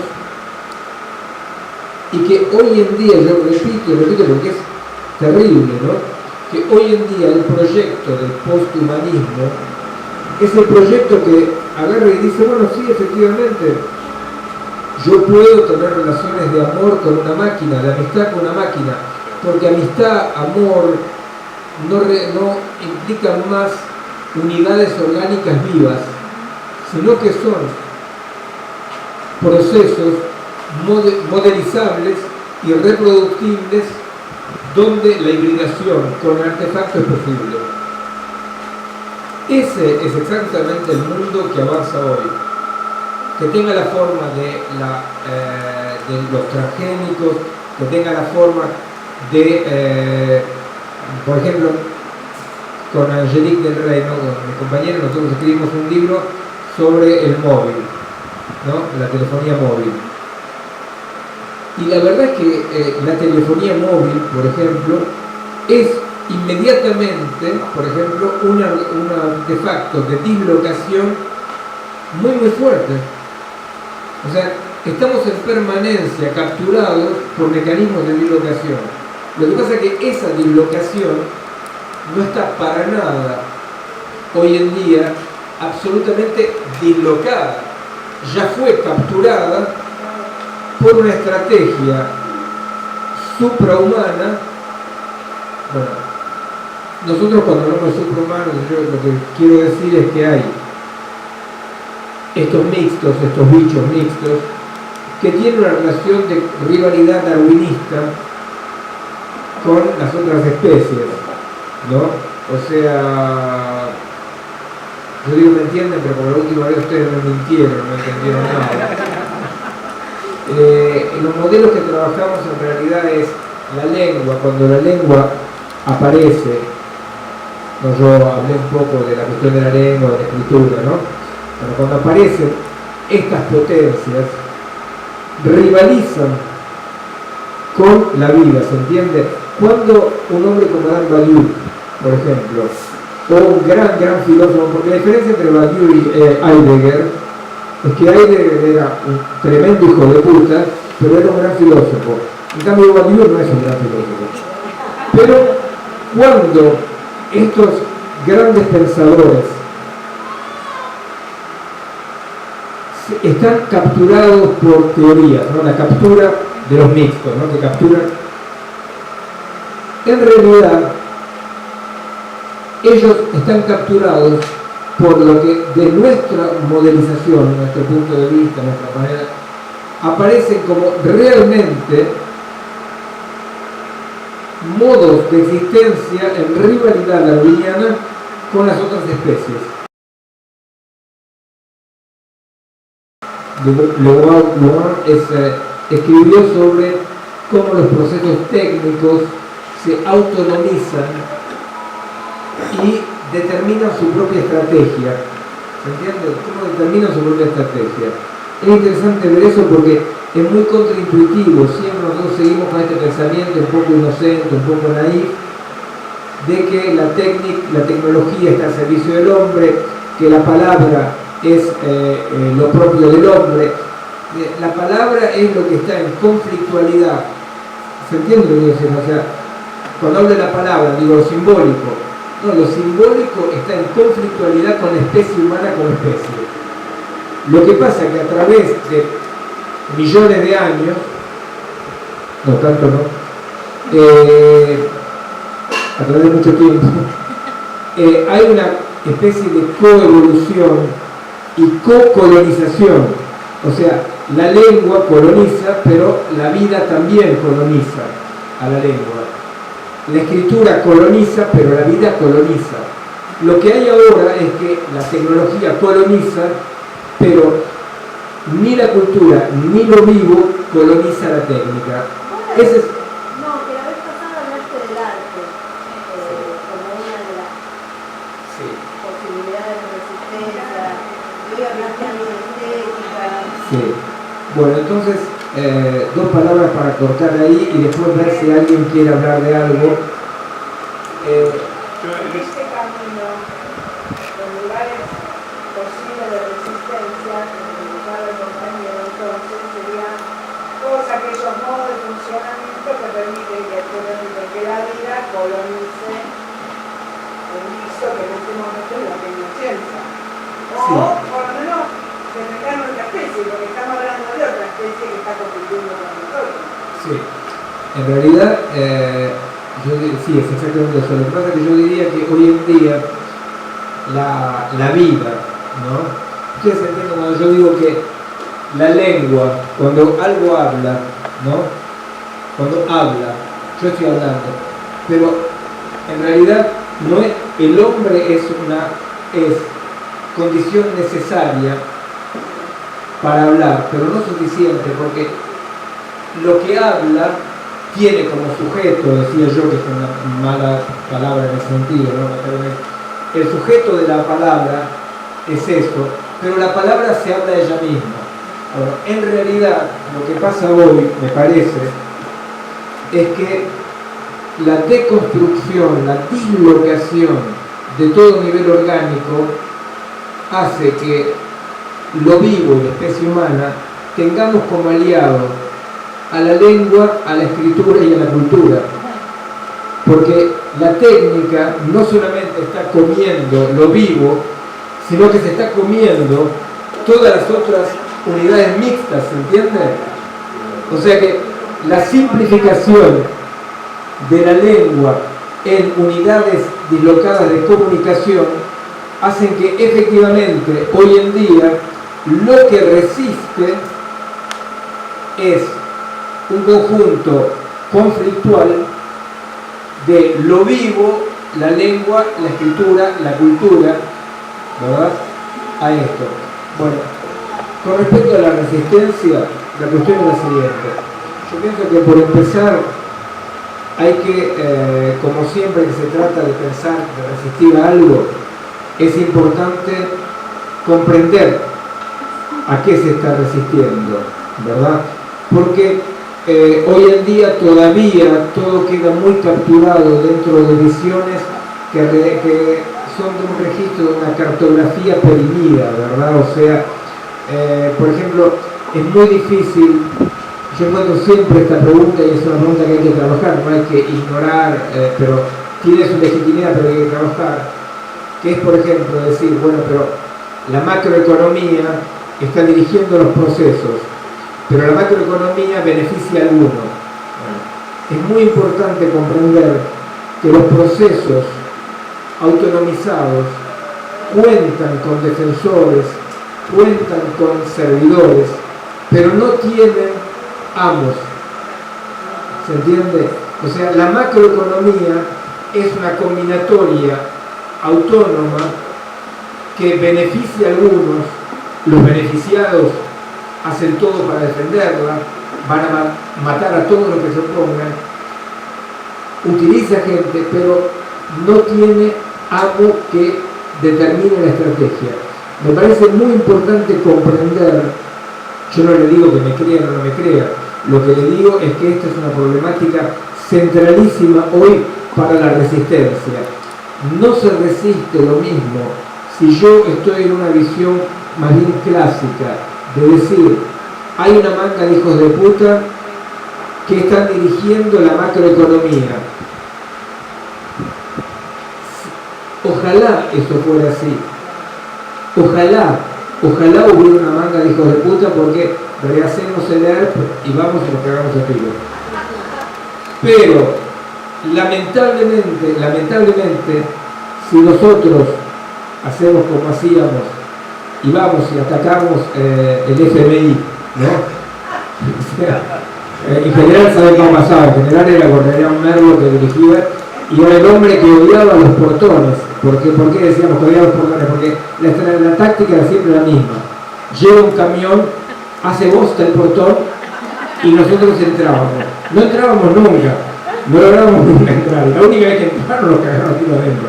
Pero bueno, atacábamos la guardia, qué sé yo, bueno, disculpe, eso recuerdo. Pero imaginemos que ataquemos el Fondo Monetario Internacional y le vamos a dar un susto bárbaro a los 3 puertorriqueños indocumentados que están limpiando. Porque el Fondo Monetario Internacional no es nadie. Y los que benefician del Fondo Monetario Internacional son unos tremendos hijos de puta, pero que están al servicio de los que los benefician. ¿Se entiende? Bueno, yo no digo que hay que creer o no creer lo que yo digo. Lo que yo digo es de que un siglo y medio de revoluciones clásicas fracasadas que han producido lo contrario de lo que queríamos, merece que los resistentes o aspirantes a resistentes de hoy tengan en cuenta la posibilidad de lo que escribió Marx en los Grundrisse cuando dice el capitalismo no necesita una clase burguesa. Marx lo escribió. Entonces, habría que tener en cuenta de que capaz es cierto que existen combinatorias que determinan estrategias y estrategas. Bueno, por otra parte, para resistir hay que comprender también cómo la tecnología es una combinatoria de este tipo.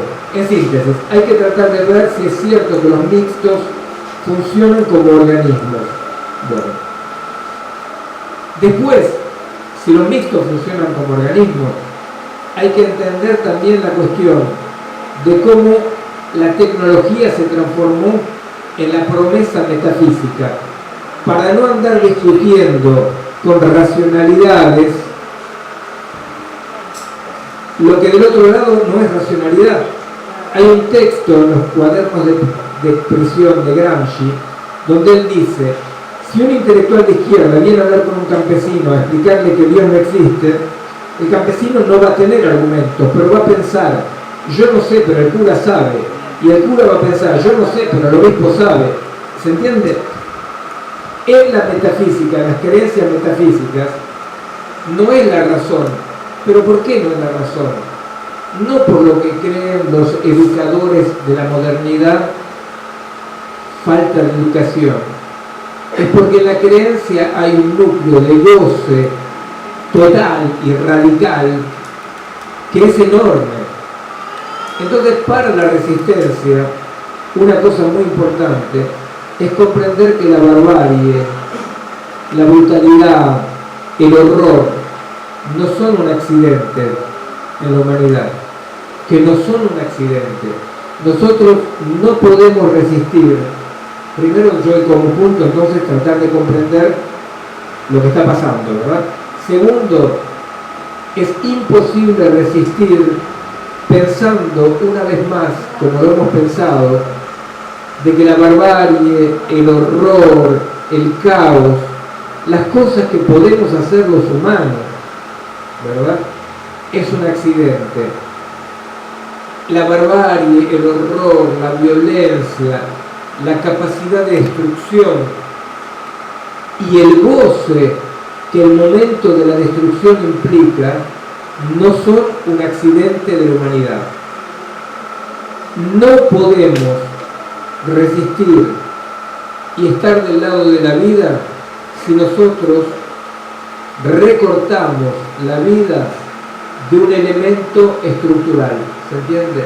Porque eso es lo que piensa acá. Esa es la teoría. Ese es el platonismo. Es el platonismo de toda teoría perfecta que considera que la vida es corrupción. No hablaba de vudú, de Platón, no lo conocía, ¿no? O sea, que la vida es corrupción y degradación, y que el mundo real es el mundo de las ideas y la aritmética. ¿Se entiende? Entonces nosotros, para resistir, es necesario que nos independicemos, que nos autonomicemos, que contestemos este asco que son las ideas platónicas de lo que el mundo debe ser, y aceptar que el mundo tal como es, nosotros como somos, el único hombre nuevo es el hombre que terminará por aceptar lo que el hombre es, y con ese hombre real construye cosas diferentes. Eso es fundamental. Yo creo que nosotros no podemos resistir si nosotros, para resistir, nos ponemos en una posición de pureza, que son todas las posiciones que los movimientos de resistencia sistemáticamente llevaban al narcisismo de yo soy resistente, yo soy, vos no sos, todo ese horror de la crítica, autocrítica, todo eso que los de más generación han conocido, ¿verdad? Y que hay inquisición interna a los movimientos de liberación. No es un detalle periférico lo que estoy diciendo.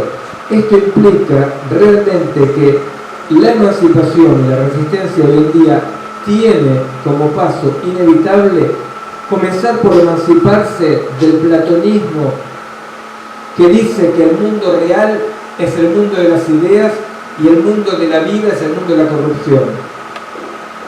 En el mundo de la vida, del punto de vista orgánico, la degradación, la corrupción es lo necesario para el nacimiento y la vida, ¿verdad? O sea, la enfermedad es necesario para una regulación de las especies, la muerte es absolutamente necesario porque si una especie empieza a no morirse es el fin de todas las especies y de ella misma, ¿verdad? O sea que hoy en día, para resistir hace falta efectivamente poder comenzar a pensar, a aceptar, a vivir, por empezar dentro de una declaración de viabilidad de la vida, de viabilidad de la vida, o sea, del odio de toda pureza. Hay que mirar al mundo desde la cloaca y hay que estar del lado de la cloaca, porque la cloaca, ¿cómo? ¿Se entiende? Bueno, concretamente, lo que nosotros pensamos hoy en día, nosotros medio vago, entre amigos, camaradas, hinchapelotas y gente así que más o menos, bueno, estamos en un momento histórico donde toda pretensión de dar vuelta la realidad actual es absolutamente imposible y solamente puede provocar más violencia, más barbarie y más confusión, ¿verdad? O sea, nos parece que estamos en un momento donde lo extensivo, cuantitativo, no está para nada a la orden del día. Nos parece que nos tocó esta, que nos guste o no nos guste, que hoy en día la defensa de la vida pasa por la producción de unidades restringidas, ¿no? Que no tienen como objetivo convencer mucha gente, sino nos parece que cada uno en su actividad, en su dimensión, tiene que poder construir las prácticas y los modos de relacionarse con la vida que puedan defender la vida a partir de esta organicidad como única posibilidad. Y efectivamente, último punto así medio, es cierto que la respuesta radical a lo que yo le explicaba del platonismo del grupo de 10, que dice, bueno, frente a la complejidad del mundo tienen que ser los señores que saben.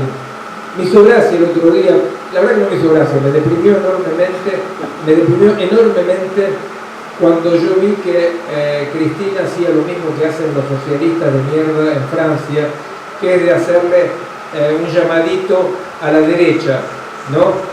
Proponiendo una ley de apartheid, porque por supuesto que si hay dos chorros que roban, hay una sola ley. Si vos robás, vos robás algo, te corresponde 3 días de cana. Bueno, pero si a un argentino le corresponde 3 días de cana y a un peruano 3 días de cana más la expulsión, vos estás creando un crimen irreversible que es una ley de apartheid en Argentina. Bueno, cuando vos ves eso, efectivamente, vos agarrás y decís, bueno, yo tengo ganas como de ver cómo todo puede volverse para atrás, ¿verdad? Bueno, en realidad, hoy en día, ese nivel de cómo se puede resistir masivamente no es alcanzable para nadie, ¿verdad? Entonces, es cierto que el trabajo hoy en día pasa por la construcción con respecto a situaciones concretas. Una situación concreta, ¿qué quiere decir? Quiere decir que yo no puedo tener una visión global, platónica, pero yo puedo tener una visión universal en el sentido de cuáles son las condiciones de existencia de cada situación. Bueno, decíamos, ¿cómo hacer para que el platonismo del grupo este de 10 no sea la única solución? ¿Cómo hacer para resistir? Si para resistir yo tengo que entender nanotecnología, biología. ¿Se entiende lo que quiero decir? Yo le doy un ejemplo que hemos trabajado con un grupo de teatro con el cual trabajo en Amiens, ¿no? En la ciudad de Amiens. No sé cómo se llama la persona que se ocupa de la ropa en el teatro. La vestuarista. La vestuarista hace un análisis de la historia del vestimiento, del vestuario. No, de la vestimenta en general. Entonces, ¿qué pasa? ellos llegan a un punto donde dice, hace 40 años, 30 años, si yo veía a alguien con un jeans roto y con una barba de 3-4 días y medio sucio, yo entendía quién era, qué pensaba, de qué vivía, cómo vivía y qué mundo deseaba. ¿Por qué? Porque este ser territorializado en un paisaje, en su vestimenta, llevaba el paisaje. Cuando hoy en día yo veo un tipo que corresponde a esta descripción, mañana va a estar vestido con un traje de 3 piezas y corbata, y pasado mañana va a estar vestido de explorador en África. ¿Por qué? Porque efectivamente me basta ver la vestimenta. Yo me pongo en una esquina y miro la vestimenta de la gente que pasa para entender lo que quiere decir el fenómeno de desterritorialización postmoderno. Es un ejemplo, ¿no? Trabajamos con respecto al arte, por ejemplo, con un grupo de biólogos moleculares. Durante 2 meses hemos trabajado sobre el arte contemporánea como arte conceptual para explicarles que el problema que ellos trataban en biología no es de naturaleza biológica, es de naturaleza epocal. ¿Entiendes? Bueno, en ese sentido, no, los biólogos entendieron perfecto, lo que pasa es que les pareció muy interesante, ¿viste? No, yo no creo, yo creo que nosotros estamos ganando. Hace mucho que estamos ganando. Sí, pero lo que pasa es que la resistencia tiene que abandonar radicalmente toda idea de triunfo. La resistencia es instalarse en la ciclicidad de la vida y saber que para la resistencia ningún objetivo es el objetivo del triunfo. Cuando te va bien, estás contento, y cuando te va mal, te la bancás. Pero resistencia y triunfo hay que separarlos, porque ningún triunfo, ningún logro, por más deseable y justo que sea, es un triunfo para la resistencia. La resistencia es la dinámica pura del devenir que va a investir coyunturalmente y situacionalmente un elemento, pero que el elemento no será nunca consustancial con la resistencia. Entonces, efectivamente, yo creo que estamos ganando en el sentido muy tonto de que yo estoy trabajando con 3 equipos de biología, con un equipo de artistas, y estamos problematizando un mundo que está absolutamente saturado por el sentido único, postmoderno, por el devenir divertido de la vida. Hay que divertirse, en la vida hay que divertirse, ¿no? El único objetivo es el placer, ¿verdad? Placer, felicidad, todas cosas que solamente te llegan de chiripa. O sea, vos de vez en cuando sos feliz, pero si vos buscás la felicidad estás hasta las pelotas. Yo me acuerdo que, capaz por perversión psicológica mía, yo me acuerdo cuántas veces en los 4 años de cana que pasé, cuántas veces en los peores momentos yo me descubría absolutamente feliz. ¿Por qué? Y bueno, porque en ese momento había pasado algo con 2 compañeros, había pasado algo que yo solo había entendido, que había pasado algo que yo había impedido que un yuga haga algo, ¿se entiende? Y la felicidad llegaba.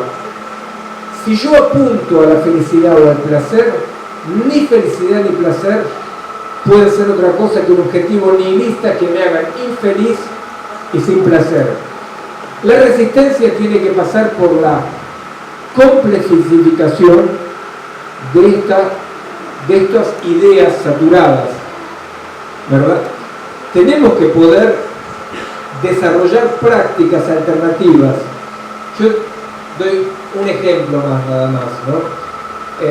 Ustedes conocen alguien con el cual yo milito en Francia, que es José Bové, un líder campesino, bueno, no sé si lo de la Jota del grupo de reflexión rural lo conocen, ¿no? José Bové se hizo famoso porque agarró y atacó un McDonald's, e hizo bosta un McDonald's que estaba ahí, bueno. Y entonces, claro, yo le digo, mira, José, el problema que lo dije públicamente, entonces no le gustó, pero mira, José, el problema es que nosotros podemos destruir un McDonald's, pero lo que no sabemos hacer es crear un restaurante más deseable que el McDonald's para el pibe de barrio. Resistir es crear las condiciones de modos de vida más deseables, más potentes que esto. Lo que nosotros hacemos en los barrios periféricos de París, periféricos de Florencia, son laboratorios de experimentación concreta de otros modos de sociabilidad y de modos de captura de lo técnico en nombre de proyectos no técnicos. Por eso yo decía que el arte es muy interesante de estudiar, lo que pasa con el arte, porque el arte es, de mi punto de vista, absolutamente la única actividad humana donde la técnica fracasa. ¿Por qué la tecnología fracasa? Porque cuando la tecnología llega a la medicina, deconstruye al paciente, deconstruye al médico, deconstruye al hospital. Cuando la tecnología llega a la sociología, cuando la tecnología llega al urbanismo, o sea, donde llega la tecnología y la macroeconomía, que siempre van juntos, son sinónimos, ¿no? Donde llega destruye todo. En la práctica artística es el único lugar donde hay gente que agarra la técnica más desarrollada, y como decía el miércoles, para hacer las mismas pavadas que siempre. O sea, el artista agarra una piedra y esculpe lo que se le canta. Por supuesto, lo que se canta es vocalmente determinado, etc. Pero lo hace para hacer. El artista es la única actividad, una parte de los artistas, en el arte, por supuesto, capturada por la macroeconomía, de acuerdo. Pero solamente en el arte hay una cantidad enorme de gente que desvía, transgrede, pervierte, esa es la palabra que estaba buscando, pervierte la naturaleza interna de la tecnología. ¿Se entiende? Cuando un saltimbanqui, se dice saltimbanqui, ¿no? Cuando un saltimbanqui, de cualquier categoría que sea, agarra en una pieza de teatro, pone 3 computadoras, un robot, una máquina y un circuito cerrado que muestra cómo el tipo está capturado por la tecnología, es el único lugar en el mundo donde en realidad lo humano está capturando la tecnología para un objetivo otro que el tecnológico. Más los coreógrafos belgas, ustedes saben, los flamencos belgas, hay unos coreógrafos que realmente muestran esta artefactualización, cómo el hombre se transforma en un robot, y más lo muestran, más están utilizando elementos de la tecnología para fines no tecnológicos. La resistencia pasa por la perversión de la naturaleza de la tecnología. Hay que pervertir, conflictualizar. La tecnología actúa en un sentido único. Hay que arreglárselas para que las interferencias hacia la tecnología creen una multiplicidad de sentidos.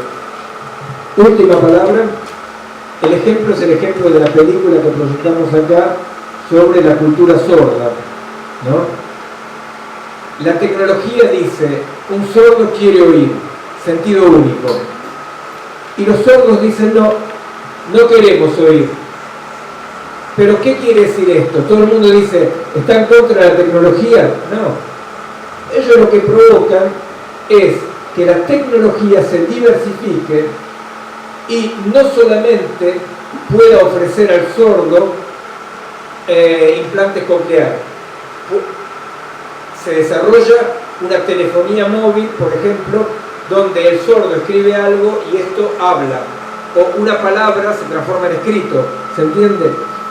La resistencia contra la tecnología actual pasa por crear núcleos de disfuncionamiento que obliguen a la tecnología no a recular, sino a diversificarse, porque la variabilidad, la diversificación es el primer síntoma de una organicidad que comienza a colonizar la tecnología.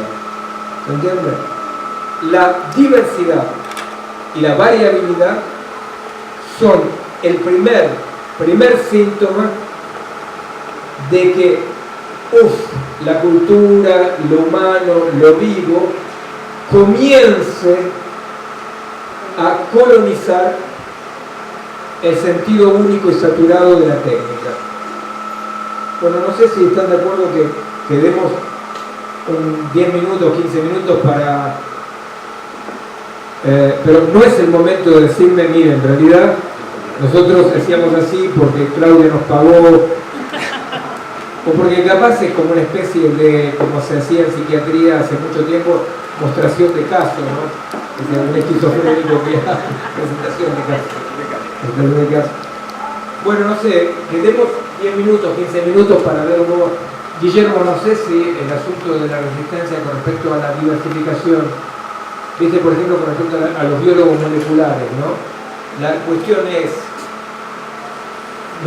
nuestro diálogo en ningún momento es de hablar en términos de restricción de la investigación.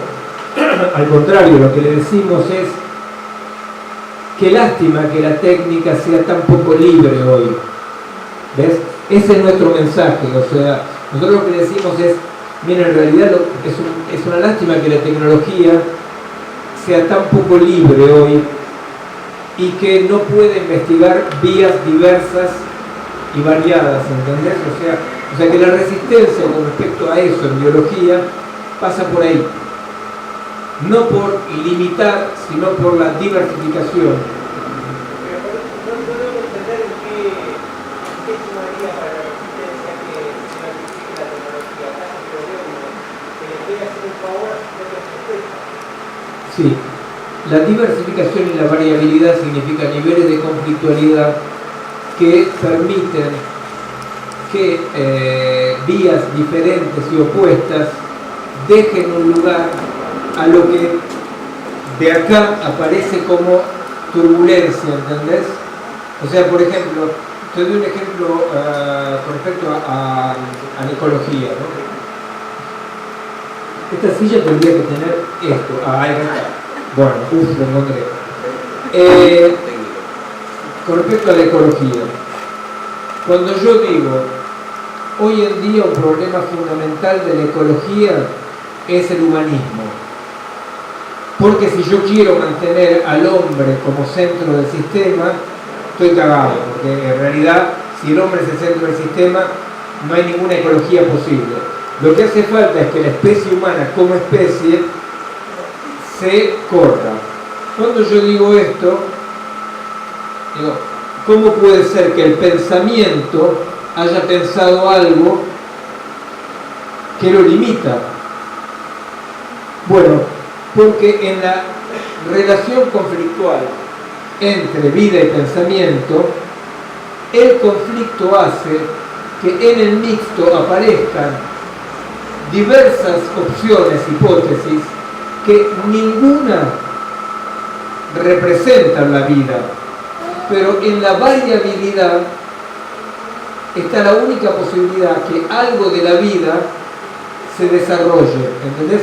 O sea, no pensamos, porque es muy importante el asunto de la no metafísica de la organicidad, no pensamos que ni la técnica ni la teoría puedan llegar a, en un momento dado, tener la buena teoría que representa la vida. Al contrario, lo que pensamos es que la conflictualidad entre la vida y el mixto obliga al mixto a una variabilidad y diversidad que permite el desarrollo de la vida ¿Entendés? ¿Se entiende eso?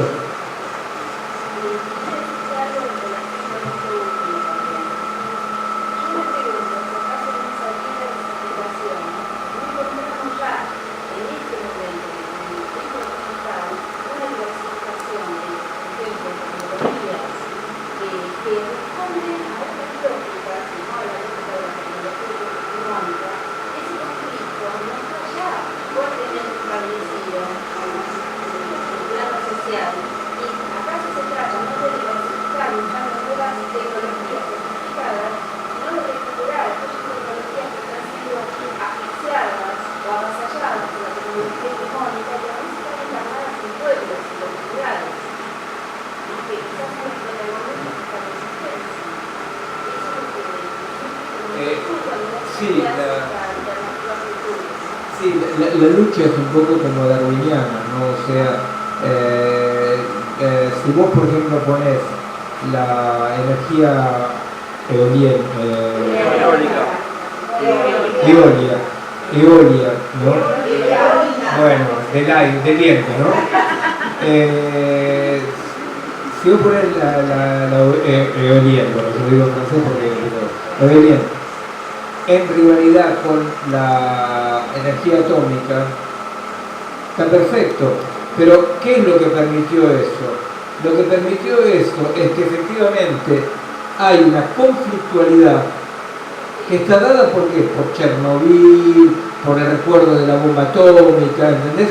Hay una conflictualidad que hace que los investigadores tengan que investigar seriamente y los bancos pagar seriamente investigaciones que diversifican el sentido único, ¿entendés? Entonces,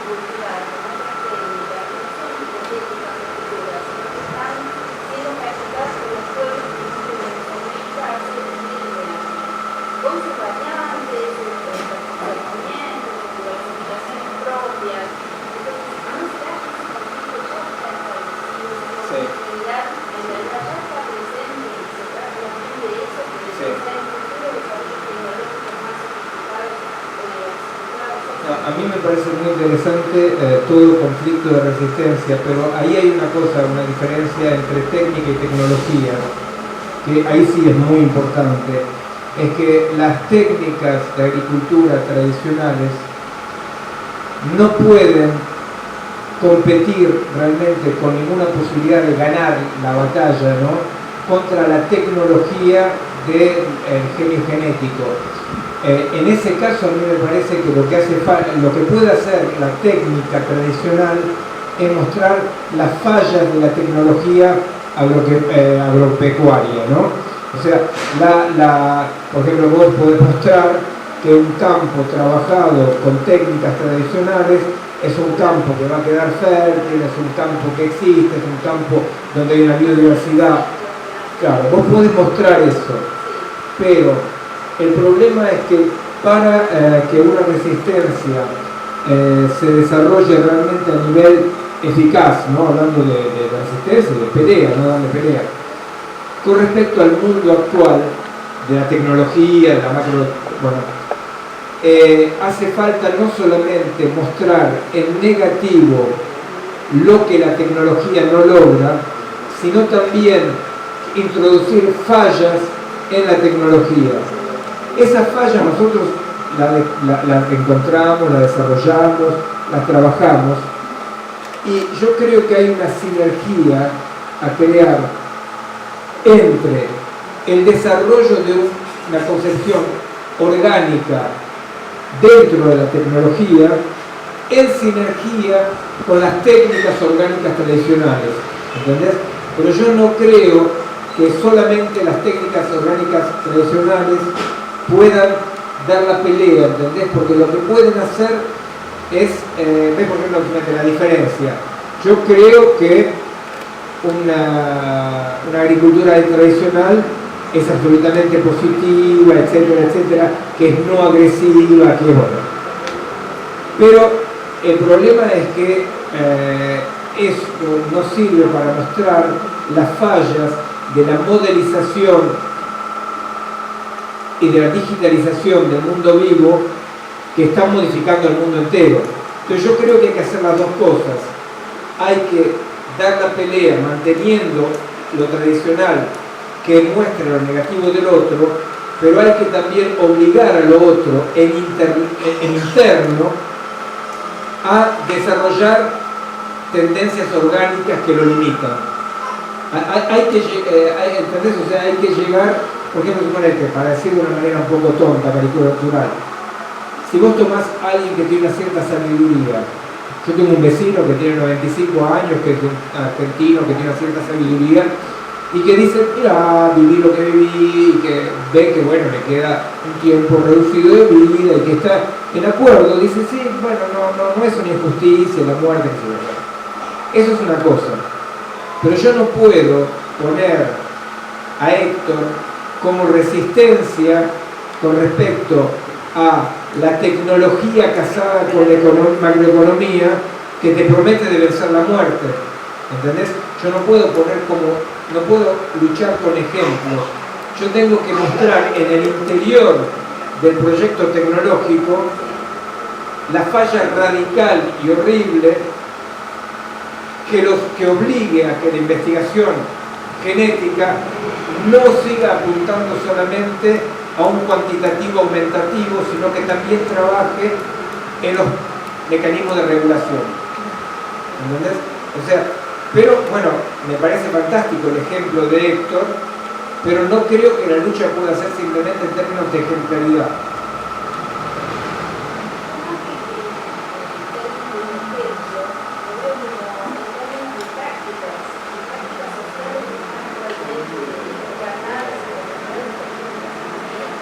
Sí.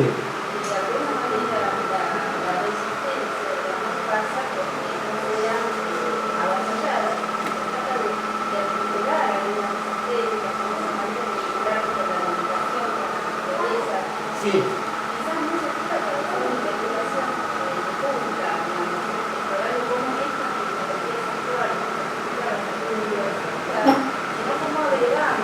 Sí. No, yo entiendo, yo estoy de acuerdo con esto como práctica, pero lo que pienso es, por eso yo trataba de explicar que en la tecnociencia actual hay un núcleo metafísico de creencia muy fuerte que vos no podés atacar simplemente mostrando que es más racional la agricultura tradicional, ¿entendés? O sea que la fuerza avasalladora de la tecnología cuenta como elemento fundamental un elemento no racional, que es la promesa. Entonces, cuando yo explico que racionalmente la agricultura tradicional es mejor, todo el mundo está de acuerdo, como todos los goy que van el domingo a la mañana a misa y están de acuerdo que hay que amarse. Los domingos a la mañana